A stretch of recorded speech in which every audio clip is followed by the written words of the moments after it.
Hello, welcome to our first bonus episode of the Your Brain on Tom podcast. I want to do one of these now because the last one that we did was not great. I wasn't a huge fan of the way it came out, and everyone just sounded tired and sleepy at the end there, and then my little thing in the beginning sounded all sad and tired, so we're coming in here hot, about 2 monsters deep, so we're just going to get into this. Kind of want to just do these on like one solo topic, kind of thing that I don't want to necessarily put just like take up a bunch of time, but I don't want to put in like a single episode, and then kind of just like, or maybe you just don't give a shit about the thing that I'll be talking about, so then you can just be like, all right, I'm just not gonna listen to this one because it's, I don't care. Today we're gonna do a like retrospective review on Final Fantasy. Recently went through all 15. Well, I didn't do 11, so every one besides 11 I've gone through at least the base thing, and then but I would like to do these on different things. I have a bunch of little ideas. One of them would be like almost like a hardcore history parody of the Kingdom Hearts history, like story, but not really a parody because it's going to be genuine because I actually really care about that story because I'm crazy. So without that, I guess what we'll do is just kind of get into it. I don't know how long these are going to be. These are going to be kind of a flux in time. It's going to be however long it takes me to talk about it. This one could be short, could be really long. This one might be longer than normal bonus episodes just because there's so many games and I gotta talk. I think, if I did a minute on each one, it's gonna be, 15 minutes. So we'll give this a shot. So without further ado, we'll just kind of get into it. So with the Final Fantasy series, I guess my little history on that for me, as who I am as a player for them, is when I was never really a Nintendo kid. You hear a lot of kids growing up with Super Nintendos or N64s. We had an NES, but I was never, that was not really the direction we stayed in. We were always PlayStation people. We made a mistake in the last generation and went Xbox 360 because I kind of wish I just stayed within PlayStation. I do now, but yeah, we've been always kind of within that ecosystem. So I grew up with 7, 8, and 9. Those are the big ones. 9 was the first one I played, and then gone back and played 7 and 8. So that's kind of my era of growing up. So I had missed 6 games leading up to that. Granted, at the time, a couple of them weren't even released in the States. It had been kind of like a big part of my just my gaming growth and development. It's always been kind of a thing that I've greatly enjoyed. So with the last like year and a half, I'd gone back and decided to play every single one in order, discounting any sequels or spin-off series like Tactics. I just wanted to get through the main numbered ones, and I kind of skipped 11 because I was already playing 14 at the time, and I didn't really want to do a second one, and from what I've heard, 11's crazy, and there's just so many wacky things going on in 11. I just didn't want to have to learn that to only play it for the base game and then just move on. So I had passed over that one, but going through all of them had been an interesting practice. I greatly enjoyed most of them, actually. I was surprised to find myself enjoying the series as a whole. So I guess we'll start with the first one. The first one is probably within my top 3 of the series, actually. I greatly enjoy that one. Thought it was pretty cool. It's very old. I guess it's important to say which versions of each one I played, because they are different. I played the PSP remake of the first one, and the second one, and the third one, and the fourth one. So yeah, the first 4, I played the PSP remakes of them. So at least for 1 and 2, they were a little bit closer to their original release, especially 1. I know that for sure, because they didn't have like Phoenix Downs and stuff, because that didn't come into the series till 2, for those unfamiliar, those revive your party. So if you had anyone died in battle, you had to walk back to town and go to a church. It was a bit hectic. Got intense sometimes when you're trying to save your party, and like at one point that did happen where like everyone started dying, and all I had is a white mage to run back to town. So that one was pretty great. Playing the older and within the older rule set of certain items like a Phoenix Down not being included, made that pretty tough, pretty intense. I definitely thought that was one of the better ones. I like that one a lot. The difficulty of it was definitely the part I liked about it the most. Certain things about it, super simple. Yeah, it had certain parts that were super simple, but I enjoyed just the series, just playing that one one is kind of simple mechanically, but I enjoyed the difficulty of Phoenix Downs. The way spells worked in that game were based on charges as opposed to MP, so you would occasionally be using level 1 magic because you had more charges of it, so you could use maybe 6 cure 1s equaled out to Curaga or whatever the actual math turned out to be for that. So I kind of like that, where like spells never really became irrelevant, because in some RPGs in general, it feels like certain spells just there's no reason to go back to them, and because all they're going to do is waste your MP or whatever. So to have that option, I always thought was kind of neat. I kind of wish that was used in more. So yeah, having charges I thought was pretty cool. I wish that would be in more games, because that was just kind of neat. Story being generally Japanese, doesn't make a ton of sense. But it doesn't really matter. It's just I think there's probably under 100 text boxes in that game, like even probably including certain shops and stuff. Like the very little is said amongst people, so it's not particularly complicated, but it does kind of get a little wacky with like time travel and all that shit, and like most of them. For those who don't know, Final Fantasy generally ends with you fighting God or someone who has ascended to godhood, and in this one you fight Chaos as the final boss, who he's basically just the essence of chaos. But I think one being as hard as it was, and one being different. You could see where things came from with that one, and I enjoyed that. So that was it was cool to kind of go back and see where it all came from. For 2, I definitely think 2 has some problems. It is not particularly great. I talked about this a little bit with Mike in the last one. It's not the best game. It has problems with the way you level, it being skills. You level your stat, you level your weapon skill, and whatever, your spell, you level that magic type. Not the best. It was a little too grindy for the sake of being grindy. Story is super minimal. Very little. If you would cut that part out, the game's probably only 15 hours, maybe tops. It's very short if you don't have excessive amounts of grinding to do. I think that might be the first one Sid shows up in officially. I think he may have been retconned into the first one in, I think, the Game Boy Advance release, which does add like Phoenix Downs and a couple more familiar markings of that series. But yeah, it's not particularly great. I do like the design of Furion a lot, the main character. But that's about it. I can't really speak too highly about that game. Whatever. I mean, it was early in Final Fantasy, or just that genre of RPG history. So them trying something new, can't fault them, but definitely not a game that I'd want to play again. Yeah, it was. I'll probably never go back to it. Pandemonium, though. Side note on that, great theme. It has a great theme. Emperor's kind of cool. He's not always whatever. The party's kind of weak. It's really just Furion's design. That's all I really care about. Everything else is kind of forgettable. 3, though. So I played also the PSP re-release of 3, which was a port rather of the DS version. So I believe those are the same. It is pretty cool. I actually really do enjoy Final Fantasy 3. Also very good. The job system kind of being implemented there for the first time, very cool. Does a lot of cool stuff. But it's, I would say it's probably the best entry point. If you've never played any of these before, give that a shot. I don't know what the very, very original is like at all, but the remake that's been on PSP and 3DS, I think that is also the version that is on Steam.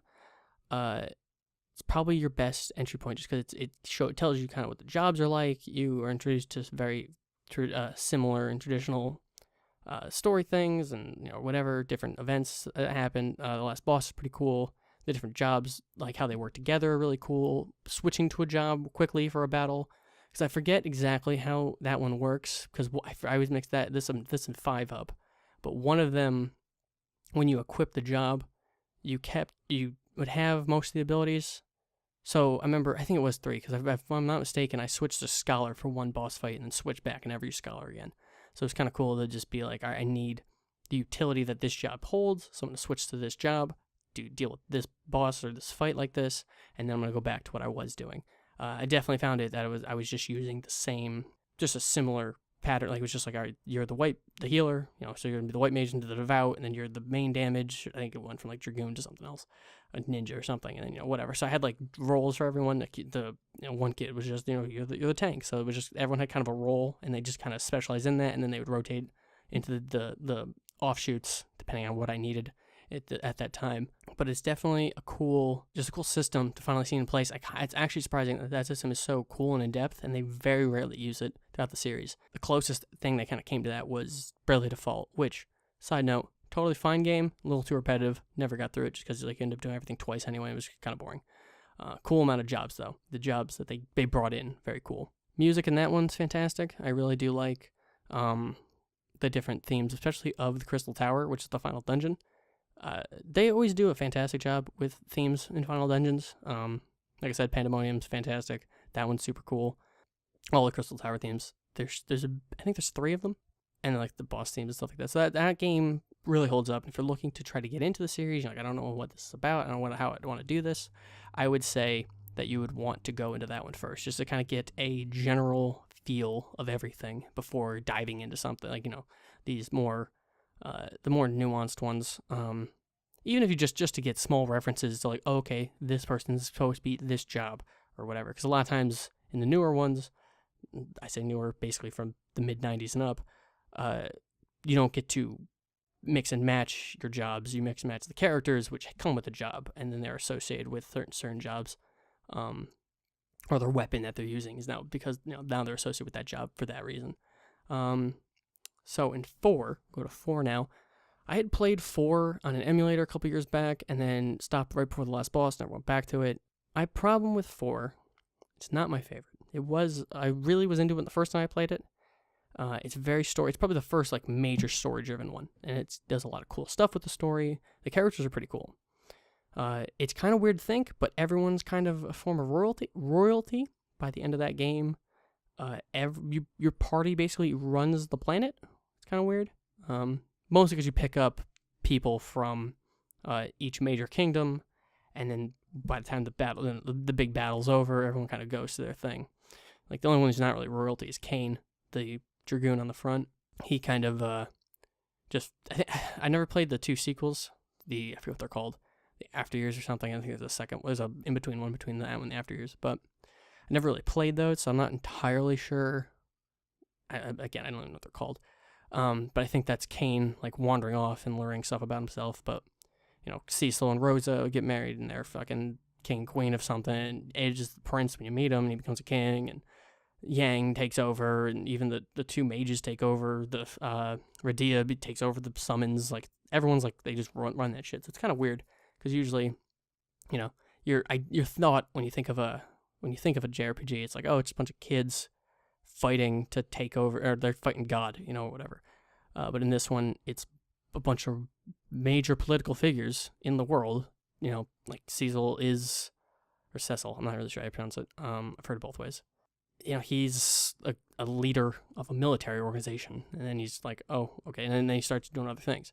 My biggest problem, and this might just be me not fully understanding the game's upgrade path, but I don't feel like equipment makes massive differences.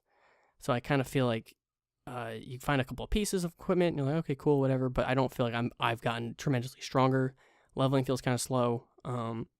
I do like that it's more like a Pokemon for spells, because in the first 3, I guess, definitely the first one and 3, I believe, maybe not, but definitely in the first one, I forget, you buy spells. You go to a spell store and you purchase them at a store. So you purchase like scrolls or manuals or whatever, and you learn that spell. And in 4, they have it more like a Pokemon, where as you level up, you learn this ability, but you don't have to like delete abilities like you would in Pokemon. You just kind of you keep them, so you just kind of get better and better and better as you use certain party members. And they kind of go into that way I was saying, where everyone is a archetype, or they're basically a job. So like Cecil's the paladin, you got Yang a monk, Kain a dragoon, etc., etc. So if you want a certain thing, instead of changing the job, you just change the character and do different things. Characters disappear forever, die, I'm not spoilers, they come back, but whatever. So 4 does some cool things with the story, and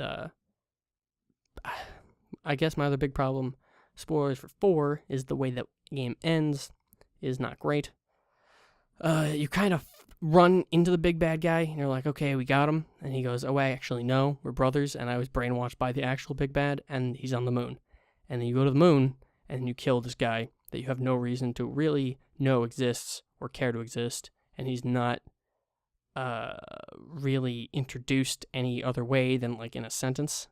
And it's weird, and it's kind of dumb. Because, like, there's no build-up to him. It's just kind of like, oh, but wait. Like, kind of pull the curtain back, and actually, there's this. It's dumb.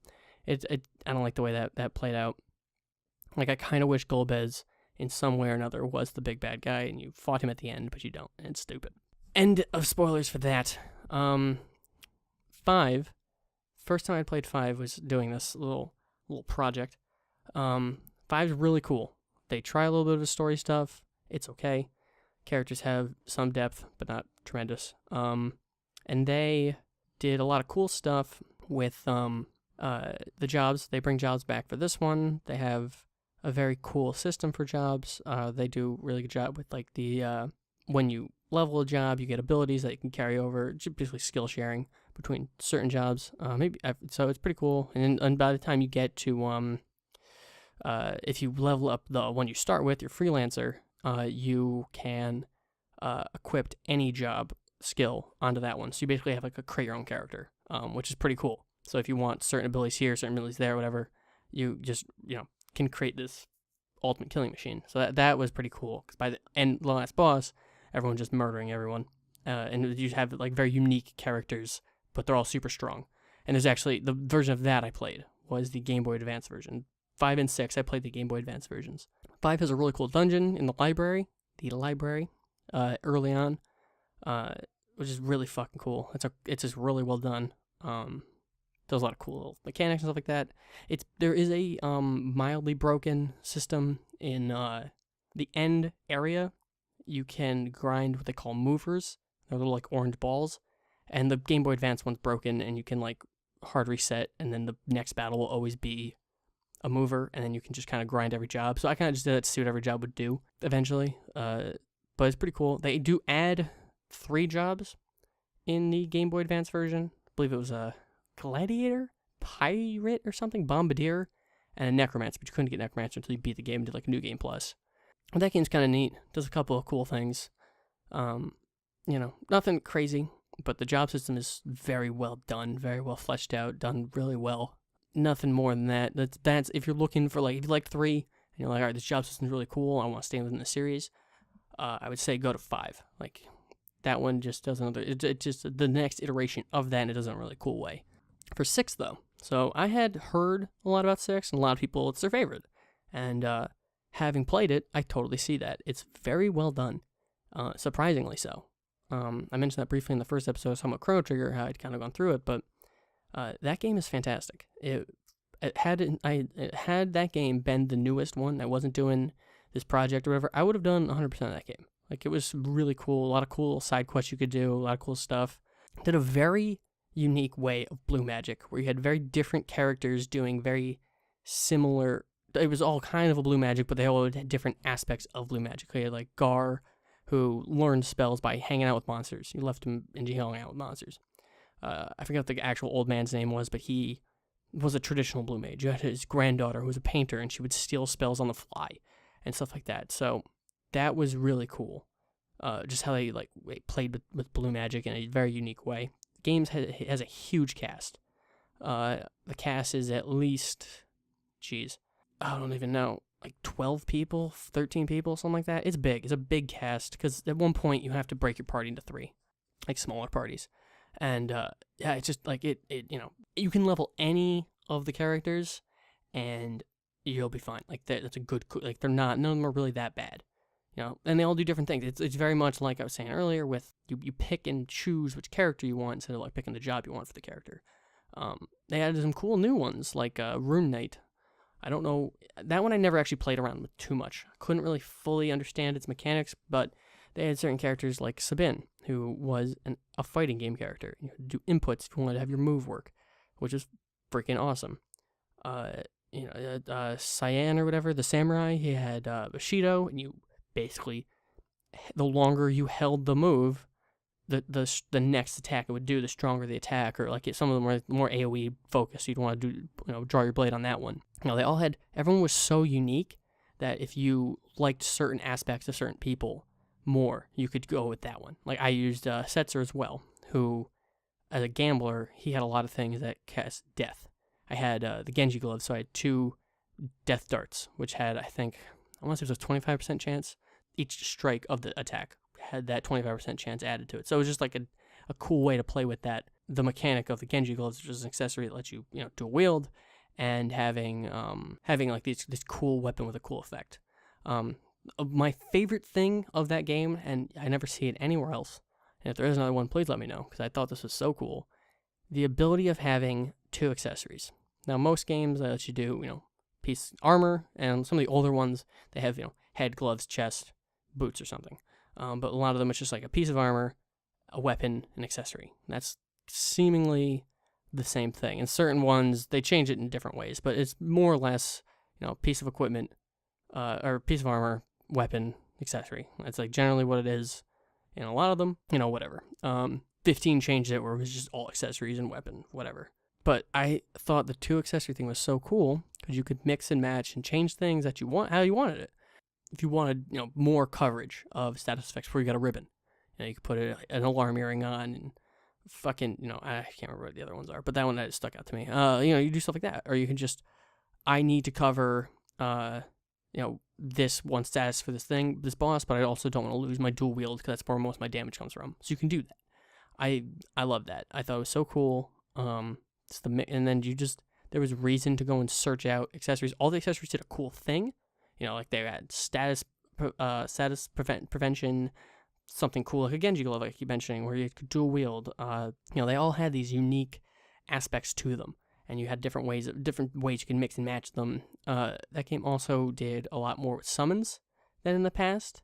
They had basically you equipped a summon, similar to 8 in that regard, but you would learn spells and abilities off of them. So you would rotate summons off people and just try to learn everything on your party.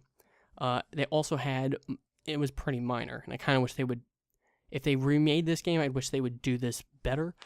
You got stat bonuses depending on what summon was equipped to you. So certain ones gave you +2 speed, or actually those are pretty rare, I think. But they had like little things like that where like, okay, you get +50 health or something like that. They had, I forget the exact numbers, but they all had different stat bonuses if you had them equipped when you leveled up.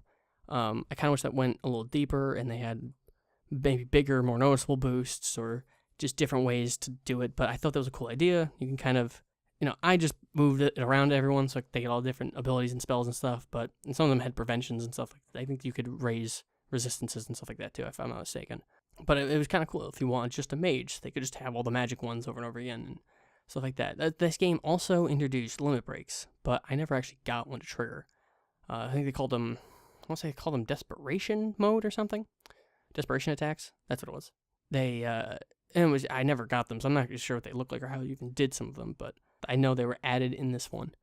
And, that became a stable, so that's pretty cool just to see that come in to play there. That one has a fantastic story. Like I said, it's got a massive, massive cast, so, there's a lot of times, and really there's no main character to that game. Like, it's advertised as Terra, but in reality, I honestly want to say you play as Locke, the thief, more. And, you just kind of, you switch characters' perspectives, you switch different stories. Times this party breaks up into different pieces. And so you're hanging out with just, one character or 2 characters or something. One character finds another character or whatever. And you just party up in different ways and go off and do whatever. They can go and do their story and their plot and whatever. So it was just very well done. That game is fantastic. If you just like RPGs, I would say play that one. If you're haven't gotten to that one yet in Final Fantasy, you owe it to yourself to give that one a shot, because that one's just really cool. Does a lot of cool things. Does a lot of things right. The overworld map, though, I will say I'm not a huge fan. Like, changes perspective when you're on like vehicles. It's very strange because you're just not used to the perspective change, because it kind of goes on like a third person thing instead of the overhead, and it's just like, I don't need this. but it's not a huge deal. So I guess we'll move on to 7. 7 is probably one of my favorite games of all time. I don't know what it is, because it's not even like my first one, and generally speaking, for a lot of people, their favorite one is the first one they played. You know, and that's fair. It's very traditional to hear someone say, like, oh, 7's my favorite, and I get that. I hear it all the time. I get if it's like, this is annoying, I don't really care about this, why does everyone talk about this game? But 7 is just, does so many cool things. Every one of the cast, not everyone on the cast, a lot of the cast is very cool. Villains included. Even though some of them aren't villains the whole time. Sephiroth is actually not my favorite part of that game at all. It's more like, I think the Turks are much cooler, like villain throughout the game. You know, just having the stories that every character has. Like, probably the weaker ones are like Yuffie and Cait Sith. Not a huge fan of them. They're okay. Cait Sith has a cool reveal near the end. Yuffie does kind of like, does my dad like me? Like, it's kind of boring, but I like the characters a lot. Some of the characters in this game I like a lot. Like, I really like Cloud's design. I like Cloud's arc and how he changes and comes to different terms, different aspects of him and what he goes through and what he does. I'm curious to see how this gets remade. There are scenes in this game that I don't understand how will be remade. And spoilers for 7, but at the end of Disc 1, when Cloud is kind of breaking mentally, when like Sephiroth's taking over him or like controlling him a little bit, he beats the shit out of Aeris. I have no idea what the fuck how that's gonna look in a 3D environment with like sound and shit. But there's an hole and he just beats the shit out of her, and then she disappears and they go into like that dream sequence thing. But it's very it's very weird. Even in this weird polygonal or whatever fucking look, it's very awkward and uncomfortable. Especially because she's not around much longer than that. Like, I don't think they share words after that. I want to say, like, you just get, the next time you see her, she dies. All right, no more spoilers. If you haven't played this game in, God, it's been 20 years now? It's pretty crazy. Yeah, it's, but everyone just does a really cool thing. Everyone has a cool story, and just, you know, even though I don't like using Barret, because the limits are, that's kind of the one thing, too, is, you don't really pick people in this one because of the job they are.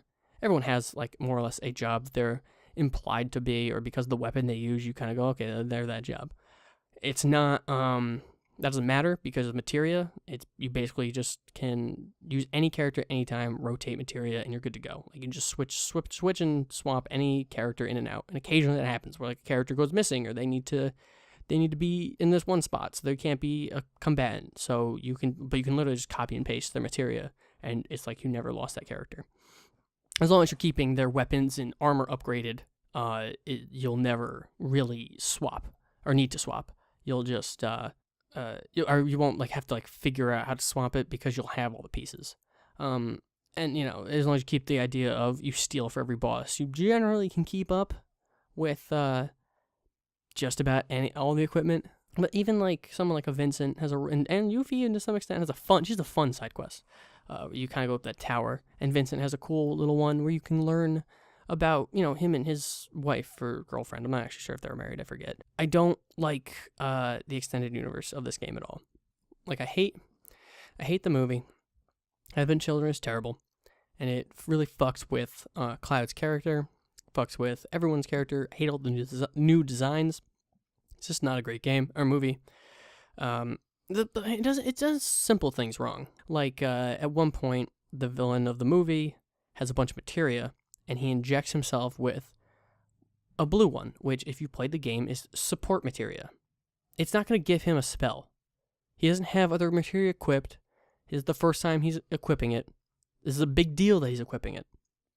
And so he infuses himself with blue materia, which is support materia, and then starts shooting magic out of him. Like, just simple things like that, where all you had to do was make it green, and it would be slightly more believable. And they just fuck small things up like that, and it's really annoying. And then there's also small things that they fuck around with, you know, just like Cloud being all moody and shit.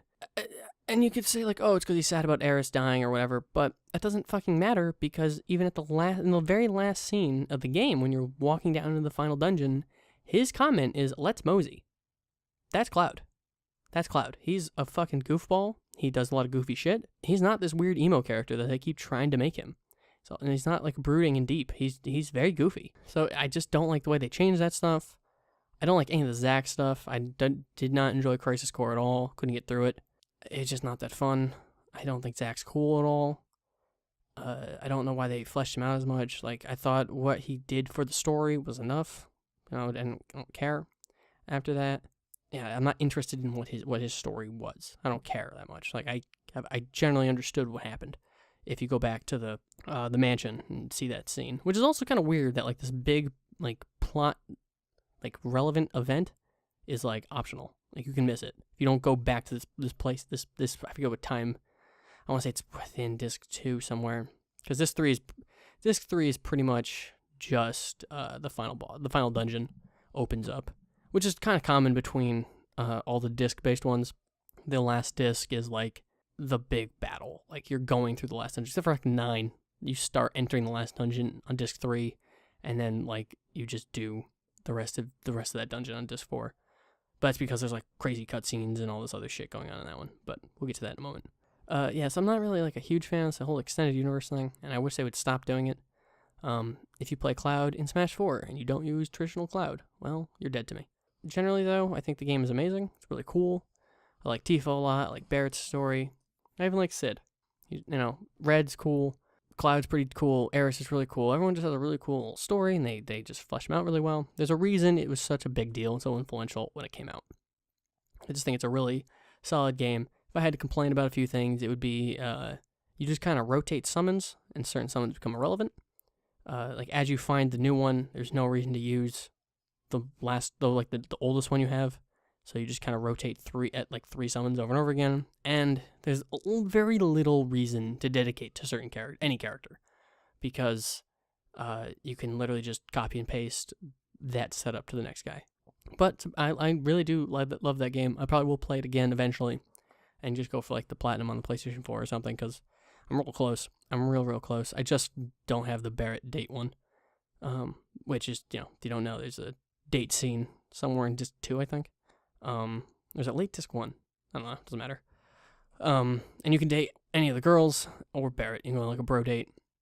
Barrett's just the hardest one, because you need to the only opportunities you have to add points to this event are when you're in Midgar, which is the first scene of the game. There's various conversations. You can say things and talk to people and do certain things. And there's also apparently a glitch somewhere very close to that event. You're on Fort Condor, rather. And you can just kind of like fuck the whole thing up by like talking to someone. And you talk to them, and then you cancel the thing right before you finish the conversation. And you can kind of just rotate, or you can like infinitely gain points to that person. Which I kind of wish I knew about, because I was like, when I looked up and like, it's like, okay, I'm gonna platinum this game. I was like right around there, like just past that point. So I just kind of wish I knew that piece, because I would have just forced it just to get the platinum in one playthrough. But really good game, really solid. It's definitely one of my favorites. And every time I try to think like, oh, maybe it's not, like it definitely sits there as like one of my favorite games of all time. All right, so now 8. Final Fantasy 8 is it's not my favorite. We'll say that. I don't enjoy that game at all. It has a lot of cool things going for it. And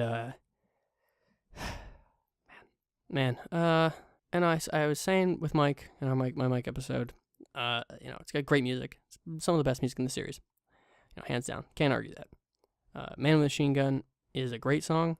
The fucking opening theme song, I don't know what it's called. It's like something in French or something, or Latin. That little like opera piece, very cool. The cast though, and the story is real bad. You have a party of 3, and I really struggled to come up with 3 people to play with. And it also kind of has the problem of 7, where you don't need any one character. You don't need to dedicate to any one character, because everyone's pretty much just like copy and paste. The thing you're really looking for is the limit break. And the way limit breaks worked in that one was it was based on your health, so you can kind of have infinite limit breaks if you don't raise your health past a certain point or something like that, if I remember correctly.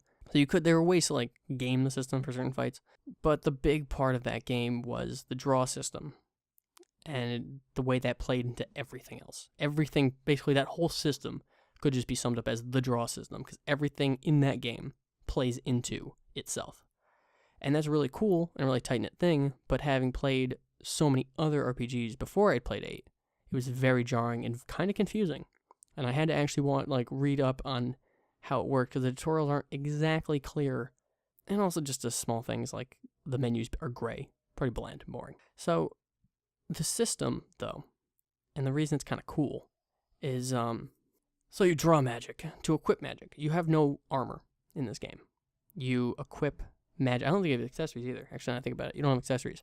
You just have a weapon, and the weapon doesn't really do much. So you have magic that you draw from enemies, and you get like 1 to 9, I believe. And you can get up to 100 charges. I guess this one brings back charges, but in a weird way. So the magic you equip to your stats. And you only start with so many stats unlocked, I believe, different GFs, which are the name of the summons, which you also equip to yourself, similar to 6. You'd equip it to yourself, and you would they would have stats on them unlocked. So it would be like, okay, so this GF has health and attack, maybe one other. And you'll take magic, and you will attach it to those stats. Certain magic does more for certain stats. If I remember correctly, fire did more for attack, strength, and then like cure would do more for health. So they had different effects depending on what stat you were attaching it to. And then it mattered on how many charges you had. So having 95 fire would do less than having 100 fire, for example. That might not be as specific with that example, but you get the idea. So you would go around, collect magic, and you would try to basically fill out your charges, equip it to a spell or to your slot, and move on. You can speed this up by playing Triple Triad, which is a fantastic minigame. And certain GFs have ways to convert cards to items, which you can convert into magic. So you would, I went into this briefly, I believe, with Mike, if I'm not mistaken. But yeah, so you're basically looking for you play a bunch of cards, you can speed this process up. You can get certain magic faster. You can get level 3 magic really early if you want, which is, going to give you a huge damage boost or, defense boost, whatever the stat or the magic is with whatever stat it is.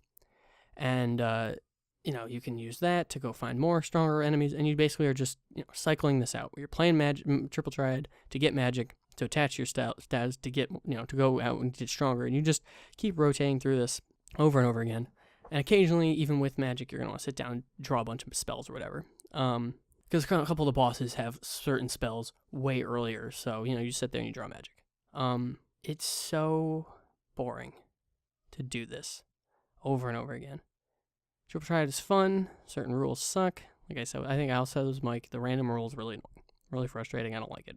And it's just a pain in the ass to try to keep up with this stuff and move around with this stuff. You don't want to level your characters because it makes other enemies stronger, and then sometimes they don't have the item or the spell you want on them because of they're too low or they're too high, so you don't really want to level because it can fuck stuff up. They come with more spells, they're stronger, can mess you up real bad. But if you have the ability to, what's it called, card, you could turn an enemy into a card. You can get cards from that, and that won't give you experience, but it'll help level your GF so that your GF is leveling up. It's a weird system. It's not really that fun. It's kind of annoying. It was just not a fun game. It doesn't look that great. The cast is really weird. The way the system plays into itself is neat. Everything is a cog, just, running in this machine. But it's just not, it just doesn't, it's too annoying to just keep up with it, it just, it's a pain. It's a pain, Story is just weird too. It gets to a point where you're doing time compression and shit, and stuff's all fucked up, and it's just like, I don't know why this is happening. I don't really care. It does kind of what 4 does with like, oh, the real villain's this, but it doesn't drop that ball on you in the last, hour or whatever it does in 4. So there's some build up to it, but the villain isn't who you think it is, and oh my god, and it's annoying. It's just, I have a lot of problems with that game. And growing up, having played 9 and 7, and then going into 8, being like, what is this? Like, it was just so different. Now, if it was your first one, and you really know the system, and you know which enemies to do it, what, and when to level up, and all this stuff, all this min-max, and granted, you don't have to min-max this, but just seeing that as the way you would min-max it is so frustratingly annoying. That's just not fun.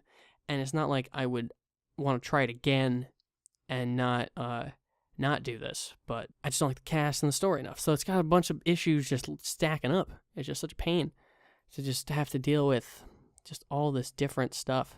Again, though, it has some of the best music in the series. Definitely some of the best music. So good. So fantastic.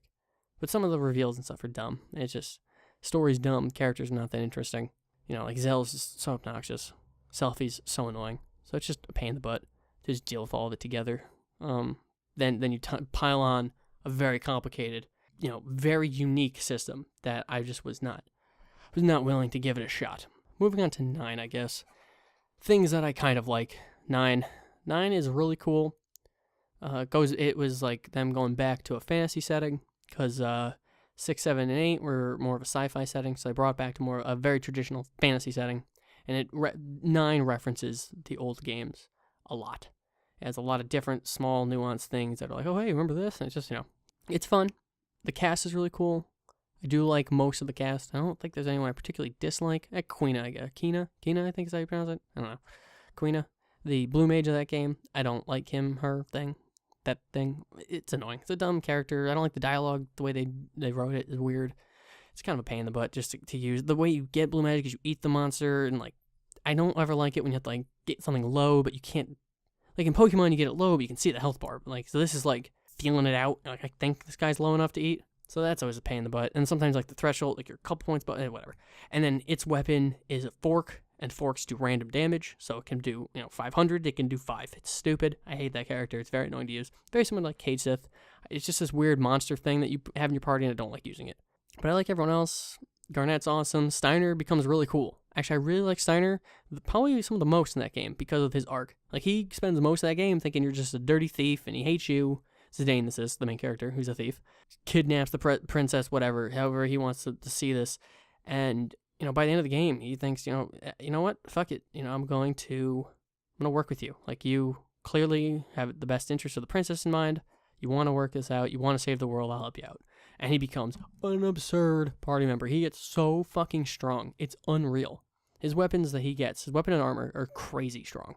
Amaret's pretty cool. He's not fleshed out, unfortunately. He has one moment, but he's just not really fleshed out within this one moment. So, he is kind of, but I wish he had more. I wish he got more stuff.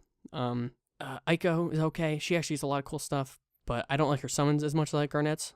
So that's the only real downside with her is her stuff that she gets is more support and situational, and Garnet has stronger hitting ones, as well as I think she might get better white magic earlier. The way you learn spells and abilities in that game is you get it through equipment. So depending on a weapon you have, an armor you have, an accessory you have, you can gain abilities. They have abilities on them, and every character has a list that they can learn. So I'm trying to think, what is it? I want to say it's the cotton shirt, maybe, or something like that. There's an item you get early in the game which has a magic spell, and it has an ability for Zidane the thief, who doesn't learn magic. Well, he kind of learns magic later, but that's regardless. It's not like traditional black magic. So there's a reason to keep this thing with you. And it's kind of cool too, because some of the abilities are just good. They're you do more damage to this enemy type, or you resist this status effect. So you don't really sell your equipment. You just kind of carry a bunch of equipment around. So when you get a new party member, you're like, I want to use you for a little bit. You throw a bunch of old equipment on them and, get them caught up and just try the stuff.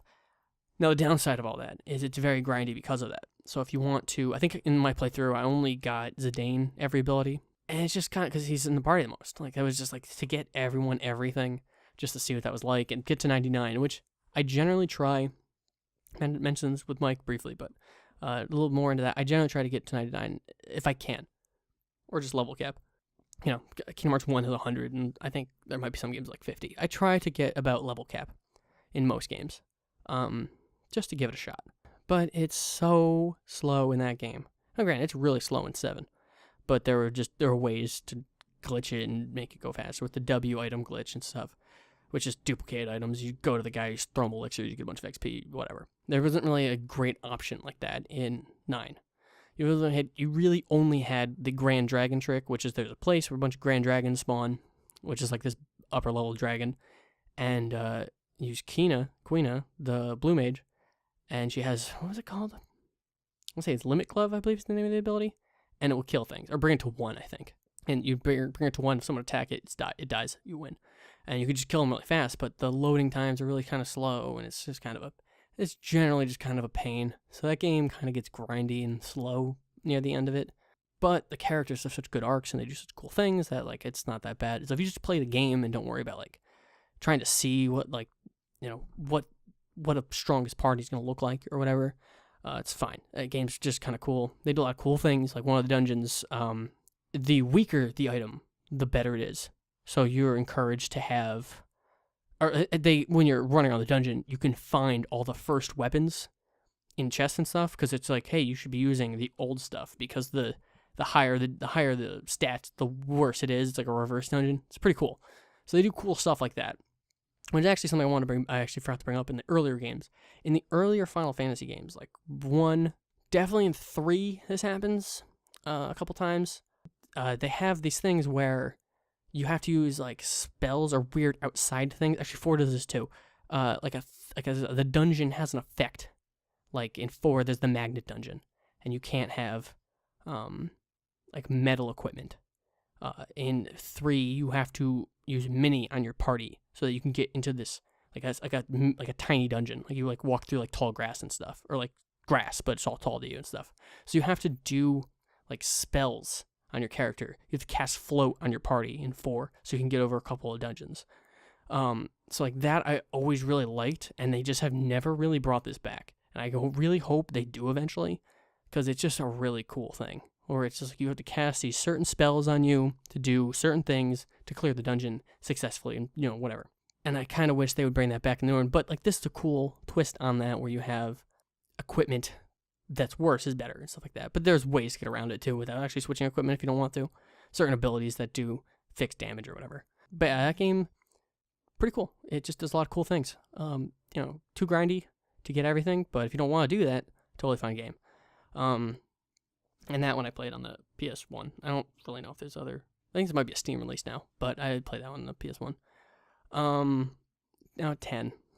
And I actually played the PS4 version of the 10 and the Vita version, because I had both. I had access to both. 10.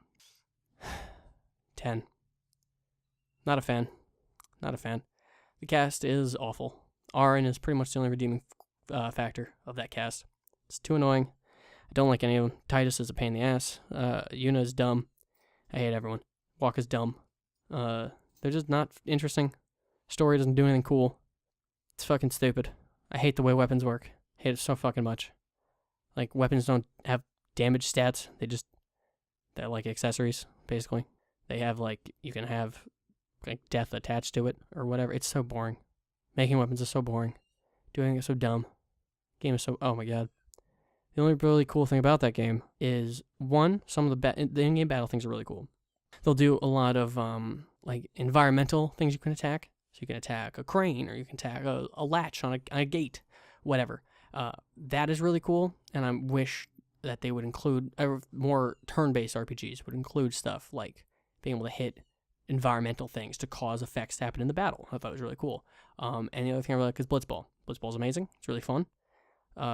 Just a really cool system, and doing all this shit. It's a lot of fun. It's a lot of fun. I really, really enjoyed it. Probably the best minigame in all of them, I would say. Actually, I don't know. Chocobo Racing in 7s is probably my favorite, but Blitzball is like a close second. Blitzball is really cool. Really well done. But I just don't like the cast at all. Like, had it not been for me being able to rotate freely, I probably would have, I don't even know who I would have used. It would have been really hard to figure it out, because they're just not that interesting. I just don't care. And the story, I don't care. I don't care where we're going. I don't care, like, why we're doing it. And I get it, too. A lot of people love 10. A lot of people love 10.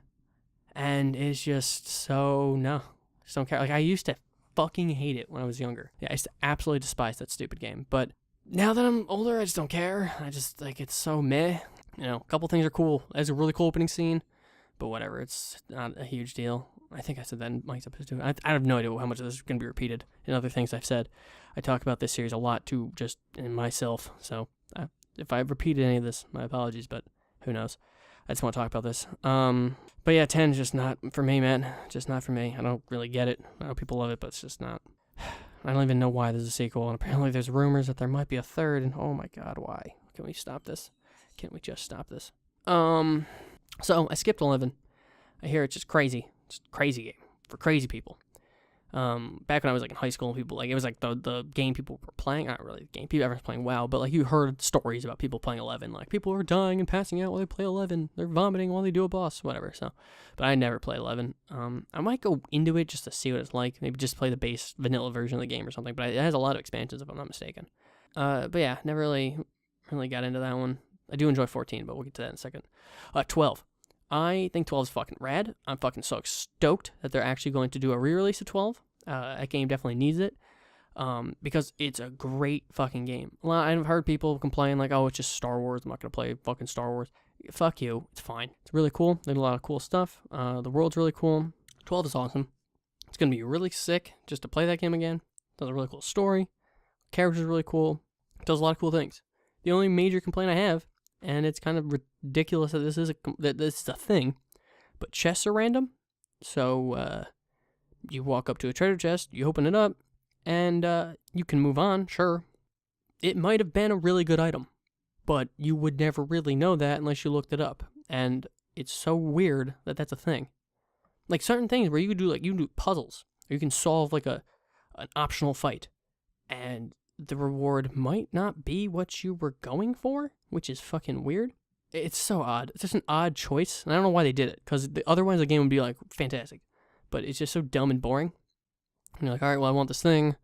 So like at one point I was trying to get, I want to say it was like some accessory, I forget what it was, and it does similar to what Kingdom Hearts does, where it has like a 2-screen rule. So if you go 2 screens back and then go back to the screen you started on, it'll reset the screen.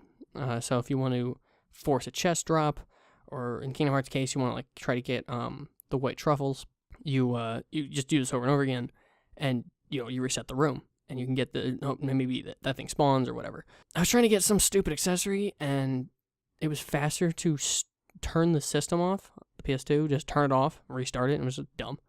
I don't know why I was doing that. I think I gave up. It was an XP accessory, like it gave you bonus XP or something, and I think you could get them later on. I just bought them or something, but it was just kind of cool. The gambit system's really neat. I really like the way the gambit system works. How you just kind of fuck around with you can like fuck around with the systems for the AI, adjust and change the way you want to do things, and like there's a system that you can do where you can have basically an auto battle and level up overnight and stuff. The license board's really cool. Which is why I'm actually kind of excited for the re-release, because the re-release is going to be the Zodiac edition, which was I believe it was a Japanese and European exclusive version. Maybe it was just Japanese. But it basically adds jobs to the game, so you couldn't have at the end of the game for me, like everyone just wore heavy armor, and then everyone just had like a strong weapon, and then everyone had every magic spell. So it's just like everyone kind of was just cookie cutter themselves. Like, everyone was just the version of the best thing they could be. So it just kind of made everyone kind of just the same. So it was kind of weird, like not my favorite thing. But with the Zodiac system, it'll lock out certain abilities and items and equipment you can use because of the job you picked. And I think that'll just make that game better in some ways, just to kind of give it so there's reason for you to not do certain aspects of it and to change certain things and make sure certain things are, everyone's different. Everyone will actually play differently and affect the game in different ways, as opposed to just everyone's just perfect and they just have the weapons you have is, whatever. But yeah, 12 is cool. I would recommend 12. And when the Zodiac version comes out, I hope everyone gets it. I want that game to do well. The game is really cool. I'm excited for it. But yeah, 12, that's about it for that. The game's just cool. Fucking play 12. Cool political story. Yeah, it's focus tested to hell with Vaughn and Pinello, but you don't have to use them. You don't want to. That's fucking, who cares? They're just kids. They're definitely not meant for that story. They have no place in that story at all, but oh well. The systems and the greater story are so cool that I will look past 2 characters, because everyone else is so cool. Boy. 13. I have never hated a game more than 13. 13 is... Jesus Christ. 13 might be the worst thing I've ever played in my life. It is so bad. Doesn't do anything cool. Every character sucks. The systems suck. The music sucks. The only thing going for it is it looks good. And now it doesn't even look that great. There are better looking games out there. So who the fuck cares? Oh my god, it's so bad. I can't even emphasize how bad it is. Like, I was so frustrated, and I'm frustrated, just disappointed when I was playing that game. And I fucking played the whole thing. I beat the goddamn game. I cannot believe there are 3 of them. Apparently they get better as each iteration comes, but like, you can only go up from the base game. That base game is so terrible. I just can't even believe that it's like that. The amount of money and resources they had, that's where they went with it. And unfortunately, I feel really bad for any child out there today because that is their Final Fantasy. Thank God for 14 and 15 doing well and actually being kind of cool, because there were years going on where probably kids thought that Final Fantasy just was involved with lightning. How horrible. She's so awful. She actually says, when she wins certain battles, nothing personal. For those of you who are not familiar with Cold Steel, the fucking fanfiction hedgehog thing, where it's just some fucking kid's custom Sonic the Hedgehog character, because people do that for some reason. It is just like, it's the most middle school fucking thing you've ever seen. Just a bunch of fucking, whatever. It has like likes and dislikes, and it's just fucking, it's super you see them in cringe threads and shit all the time. But how do you write a character and think she's fucking cool when she's doing shit like that? Like, I hate Lightning. I hate her so much. And I hate every other character. They're so boring. Like, sure, Vanille and Fang are hot as hell, but like, that doesn't help. It just doesn't help. I just can't. I have never don't hate a person like I hate Final Fantasy 13. Just, oh my god. How does it do everything wrong? It just does everything wrong. Everything. I don't understand. Like, I'm fucking baffled at the existence of 13. Baffled. And like the fucking hallway thing is like my last complaint. Like, I don't care that you don't get an open world until 24 hours in, because you know what? It's still not an open world. It's a wide hallway. So fuck you. It's still the fucking same thing. And you immediately go back into a hallway. So who the fuck cares? Who the fuck cares? It's so fucking terrible. And I know people who that's their favorite Final Fantasy game. They like Lightning. How does this happen? If you like Lightning or Final Fantasy 13, just do me a favor and look yourself in the mirror and just say why. Where did I go wrong? How did this happen? How could I let myself enjoy something so terrible? Because Jesus Christ, it's so bad. It pains me. And it's so, I don't think it's even that long, but God, does it feel long. And there's also a big problem with, so it is so lacking in customization that there is a very likely chance that your playthrough and my playthrough looked practically identical, especially for the first 15 hours. There's zero customization. Zero. And so there's a very likely chance that definitely for the first however many hours, for the first 12 hours or something, there's no customization. You start this game right now, you will do everything in the exact order that I did it in. For hours. For hours.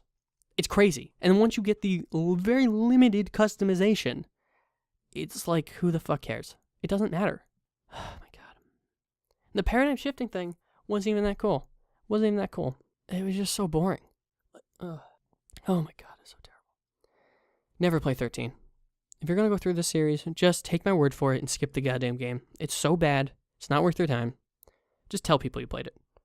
Just tell people. Just lie. Because it's just going to save you the frustration of playing just such a letdown of a game. Especially because the series is really cool leading up to that. And sure, I don't like 8 that much. I don't like 10 that much. But you know what? They have really cool things that make me go, oh, I wish this was in a game that I liked more. I wish it was in a game I liked more. Like Blitzball. I wish they'd bring that back and other things. It's fucking cool. It's a fun game. But 13 has nothing. It's nothing. 13 has no redeeming qualities. It's so awful. I just don't. Oh my god, I hate 13 so much. Let's move on to something that's actually good. Final Fantasy 14. Now, for some of you that might not know, you may have heard some of the news when it first came out, back in who the fuck knows. It was terrible. The 1.0 version of that game was really bad. It caused the company to make a public apology. People were fired. It was a nightmare. A Realm Reborn, the 2.0 version of it, is awesome. It's a great MMO. If you've never played MMO before and you kind of like, I want to try this thing, try Realm Reborn. Now, there is the complaint I commonly hear about people who are playing this game for the first time or even kind of are familiar with MMOs. And if you're not, let me explain briefly. It has a 2-second global cooldown. Now, what that means is every time you hit a button, before you can hit another button, you have to wait 2 seconds. So you hit a button, you wait, you hit a button. You're doing your attacks, your skills. That sounds like forever. And it kind of is. When you're starting out, it is forever. Don't get me wrong. It goes on, it takes forever. But the reason it's like that is because the upper level characters, I played Dragoon, especially in Dragoon, which is really all I've ever played, so I'm only going to speak from Dragoon's position. Potentially this is different for other jobs, I don't know. But for Dragoon, you weave abilities that are off the global cooldown and on the global cooldown. So you hit a button, you hit 2 other buttons, you hit the next button. And so you're swapping between things, and you're skill weaving, or spell weaving, I think they might call it, in and out of your combat. It's fucking fun. Dragoon at that level 60 right now, fun as hell. It's so fun. You're just doing cool shit. It's flashy as hell. Looks great. It's just combat, especially upper level, and just any time throughout. You just don't stand in the orange. It'll leave very clear indicators of where the attack's going to be and just avoid it or whatever. But the story's really cool, very political, because you're working with the 3 cities in the first one with the big empire in the distance, and then you add a 4th in the expansion. You play primarily with a 4th faction. And it's just a really cool world. Does a lot of cool stuff. A major complaint I would have would be the map is not great. I played a lot of WoW growing up. I still do occasionally jump back into WoW just to see what's going on. And now WoW does something where when you hit M, or whatever your map button is, M is the default, it opens up the map, and it is very clear as to what region is where and what they're next to and everything like that. So when you zoom out on the map and you're looking at your continent that you're at, you can see each individual region, and you can see how they connect and how they're next to each other. Now that is really cool for world building. So while you're new to the game, I think they actually added this now, but in the original version of the game, it wouldn't tell you what level an area was. So you'd be like, okay, I don't know I know this is a new region. I don't have it cleared out in my map at all. I don't know what it looks like. So I'm going to go there. Holy shit, this is way too strong, and leave. And I think that's a very cool aspect of MMO and other games in general, where you walk into an area and you're like, holy shit, this is for later, and you leave. I always think that's kind of fun. Kind of gives you a small goal. Like, I want to get to this zone. I want to see what the zone looks like, what this area is. 14 doesn't do this. 14 doesn't have a very clear map. And even regions are not clearly, it's not clear how they attach to each other. You can walk from region to region, but it doesn't feel congruous. What is the word I want? It doesn't feel like one piece, one world. Especially because there's a lot of teleporting in that game, where WoW had the griffins and wyverns, flight paths. You flew from town to town, as opposed to just teleport there. So you flew over the world, and it also helped for world building and feeling like you're actually there. 14 doesn't have this. You just teleport to each town, which is definitely faster and gets you to what you want to do. But that's my only major complaint, is that 14 just doesn't have the world that I wish it did. Because it has a cool world, but like the new expansion is going to be in a new area that we've heard of.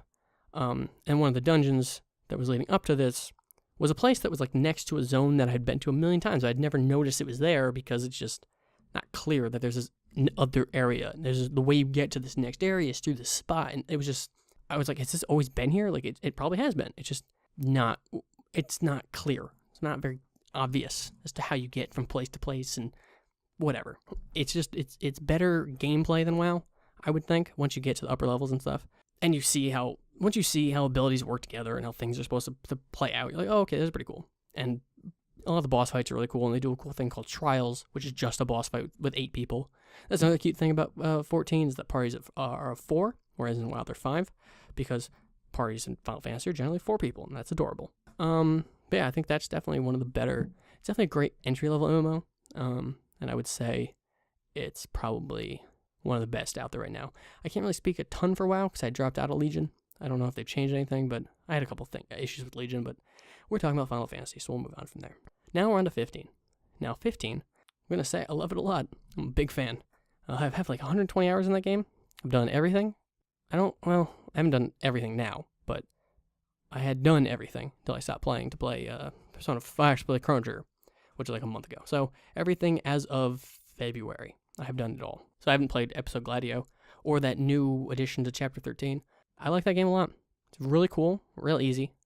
I keep hearing people complain about like the complaints people have for that game or, Chapter 13, but Chapter 13 is not that bad. Like, people are blowing that out of proportion. It's not that bad. There's two problems I have with it, and that's one of the monsters is a character that you've seen before, and I wish it was clearer, and the stuff that happens with Prompto. And if you've played that game, you know what I'm talking about, but the stuff that happens with Prompto is just kind of shoot away, and I'm not sure if that's because he was going to get DLC, so they kind of planned for you to not really get into it. But, like, it's kind of a weird thing, and it almost feels like it's mumbled, so you don't really clearly understand what's going on or what the implication is, because everyone's just like, yeah, fine, whatever, and they move on. So it's weird, and I'd like to know more about it and how that applies more, but, it just does a lot of cool stuff. Some people are kind of complaining that they're, like, updating and changing things. I think it's kind of cool. Like, the Ring of Lucy was terrible, and I think apparently now it's pretty dope. So, like, how can I complain? That's pretty cool. That they're actually going to turn this thing that's supposed to be like this, almost like a god, like a god weapon, and actually kind of make it feel that way. Where before it was kind of like a neat thing, but like there was no reason to have it on your wheel or whatever. I love the cast. I love those four so much. I love the way they hang out with each other. They talk shit and they do all that kind of stuff. I think they're perfect. They nailed that shit. And actually, I saw something. It was like a map on how they interact with each other and all this stuff. And they had this whole thing mapped out, and how they, But every boss fight was kind of neat. The combat system is awesome. Definitely my favorite aspect of that game. I'm a big Kingdom Hearts fan, and just kind of seeing that Final Fantasy give that a whirl. I don't like the way the targeting works in that game. Because in Kingdom Hearts, it's a lock on. Like, you hit the button once and it locks on. I don't know unless I fucked it up somehow, but like it never locked on unless I held it, and it's rotated a lot and changed a lot, and like, no, can we not do this, please? Like, I just hit the thing I want to hit, and I hit one other button, and it switches to that one. Like, I don't need all this, the weird way they had it, the targeting work. It was kind of annoying. Because sometimes you wanted, like, if you attack certain parts of things, or certain enemies with, like, horns, if you attack the horn, you can get items dropped, and sometimes I wanted that, but it wasn't a huge deal, because it only came up a couple times. But yeah, God, I just like the cast so much. Those main four are so cool, and they just work so well together. The end battle is super cool. The story is whatever, like, it kind of just goes. Things just happen near the end there, like, it just kind of turns on. You're like, oh yeah, we're doing things now. Holy cow, like, we're just going. And it wasn't very clear that, like, Chapter 9 ending was, like, you're done with the open world. Like, it wasn't as clear, because they had a couple points earlier in the game where it was like, hey, after this point, you can't come back for a while. So I wasn't very clear that was going to be, like, a hard no. But, like, eventually you get the dog and you're fine. The dog lets you teleport anywhere that you want to, and that was fine. But it was just kind of weird how, like, weapons are not particularly different. I mean, not a ton. They all do different things. And, like, some of them, I wish it was clearer as to what they would do, because one of the DLC weapons, I forget what it is. The Ragnarok, I think it was. I forget, is that what it was? It was one of the DLC weapons that looks like a gunblade. That one's Warp Strike is amazing, but it's not very clear how that weapon's gonna work until you, like, just try it randomly. I was, like, watching a random video, like, why is that guy doing so much damage? And I looked into it. I was like, oh shit, okay. Getting some of the equipment is weird. Like, some of the best, like, armor piece is, like, such a pain in the ass to get, and so I just didn't bother doing it. A lot of really cool stuff in that game. Dungeons, I like how the dungeons are, like, real world places. Like, one of them's a sewer. Like, yeah, that's kind of cool. Monsters would hang out down here, I guess. Yeah, it's cool. I forgot to mention this, but and the other ones, but generally, Final Fantasy will give reasons for monsters to exist, and I like how they also did that in this one. Thought it was kind of cool. But yeah, 15 is definitely going in the right direction, and I hope for 16 we actually get some cool, like, it does something, it keeps this path going. We don't go back to 13. We keep moving forward. They learn from these mistakes, and they progress forward and change things and keep the series going, because I'm a big fan of the series. I'd be more upset if this series ended than if I lost some extended family members. I mean, all I'm saying is I could lose an aunt or two. Not, I'd be concerned more with this series ending than that. But no, but it's just been such a big staple in my life. going on is just, always been there. There was a dry period where it was really bad, but they just wouldn't fucking stop. But now it's just on the up and up. I'm looking forward to, definitely with 14 being so cool and doing the right stuff, and 15 doing the right stuff. I just want them to keep going. I hope that they don't kind of look at 15 as a platform and like, we're just going to keep adding to 15. So 16 is not for years. I don't want that. I kind of want more stories and more things to happen. I think it's cool that they're updating 15 a lot, but I don't want that to be a forever thing. If this goes on for a year, awesome, cool. You kept going for about a year. We're done. Please get us to the next one. I don't want to just keep looking at the same shit over and over again. And I do have problems with the art direction, everything being black and kind of grayish and stuff. I like the older ones where everything's made of color and everything's kind of exciting, visually. Which is why I like Persona 5 so much. Which I guess this will do for the first bonus episode. It, I guess, secretly turned into a full episode because we're looking at the time here. Holy shit. But boy, do I like Final Fantasy. There's a lot of them to talk about. So I guess this is secretly episode 4, but also the first bonus episode. I hope people enjoyed hearing this. I like Final Fantasy. That's all I can say, I guess. But yeah, I'm going to try to do a couple of these, more of these throughout time, just randomly put them in as I feel, I got enough to say on certain topics. I do enjoy just kind of rambling about certain, one thing, but I don't want to put something like this into an episode because, this is going on almost an hour and a half, and I don't want to be like, okay, so an hour and a half of today's show, or this week's show, is going to be me just talking about Final Fantasy alone. So, if you don't care about Final Fantasy, you don't have to listen to it, and that's cool. But if you're interested, yeah, you got more. But I definitely wanted to fix kind of how I feel I fucked up on the last one, so got a twofer. But I'll do a couple more of these focused ones.